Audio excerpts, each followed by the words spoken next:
ended England's dream of lifting the Rugby World Cup with an overwhelming victory at the final in Japan. The Springboks delivered a brilliant and relentless attacking game, winning by 32 points to 12. For England, there's bitter disappointment, of course. For South Africans, it's a triumphant moment for a sport that's come to represent huge change in their nation. Our sports editor Dan Rowan reports from Japan.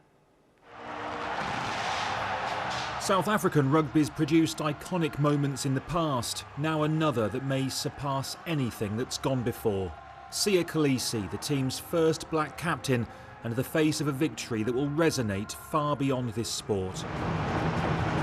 The final had been a repeat of the one played 12 years ago, the last time either side had been on such a stage. England were favourites to become world champions for just the second time in their history. But it was clear that their rivals wanted this just as much, the sense that they were playing for something far greater than just themselves. Kyle Sinclair's emerged as one of the tournament's stars, but his final would last just 2 minutes, the prop out cold after colliding with his teammate. England robbed of one of their most important players. Handré Pollard then hurting them on the scoreboard. Having arrived to the stadium late after being delayed, England seemed rattled. Was the magnitude of the occasion getting to them? We played 10 minutes. England's World Cup final hasn't started yet. Their only points in a tight first half coming from the boot of Owen Farrell.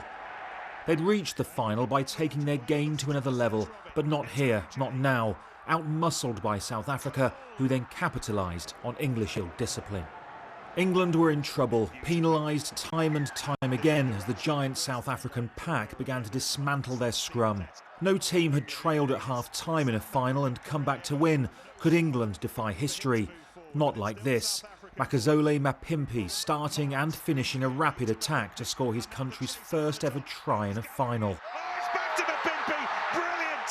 For the millions of England supporters watching on around the world, the feeling that it was slipping away. South Africa had been labelled boring in the build-up, so much for that. Cheslin Kolbe celebrating his return to the side with a devastating dance to the try line. The World Cup was theirs for the third time.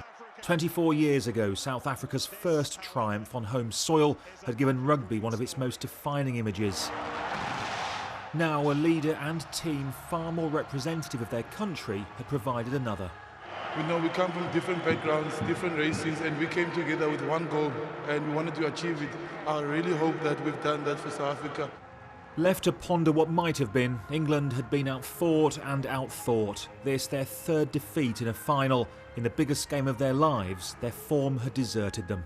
I can't fault the preparation of the players. They've worked hard the entire World Cup, and I think they've played with a lot of pride and passion. We just weren't good enough today, and congratulations to South Africa on an outstanding performance. South Africa's fans, meanwhile, able to celebrate a historic victory.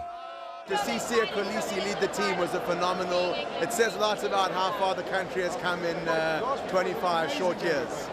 It's more than the Rugby World Cup victory. It's about uniting the country. Today we were the best team and we won the World Cup Rugby! Yeah, baby! The first to be staged in Asia, this tournament's been hailed a great success. These young Japanese fans almost as excited as their new South African friends. They're an amazing team! That's why we are. But the real triumph belongs to one team. This a seminal moment for sport and for South Africa, united as world champions once again.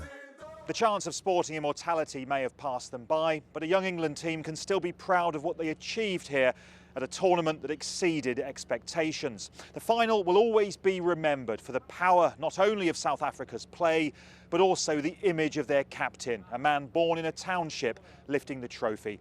Rarely has sporting victory felt quite so momentous. Dan Rowan, BBC News, Yokohama. So celebrations then in Japan, and as you can imagine, the Springboks triumph was met with huge celebrations back in South Africa when the country won the Rugby World Cup for the first time in 1995. They only had one black player in the team. Today, all the Rainbow Nation are sharing in the victory, as Andrew Harding reports from Johannesburg. It's always good to win. And back home in South Africa today, ecstatic celebrations nationwide. But there's more to this rapture than just rugby. The sport was once monopolised by the white minority here. Not anymore. I'd like to say congratulations to the Springboks. Thank you for bringing it back home. England, well done. You tried, but we just made out. Sorry. We're over the moon. What a game. This is the biggest World Cup in the world. And this is the sport that unites us as South Africans. Then a message home from a victorious team. Thank you so much, South Africa. This is what we can do as a team when we decide on one goal and one dream and we give it our best. So thank you so much for everything. Here in South Africa, Siya Kolisi has become an iconic figure, the Springboks' first black captain, a symbol of hope and progress. For years, the news from South Africa has been relentlessly bad. Corruption, inequality, a country losing its way. Does today change that? Of course not.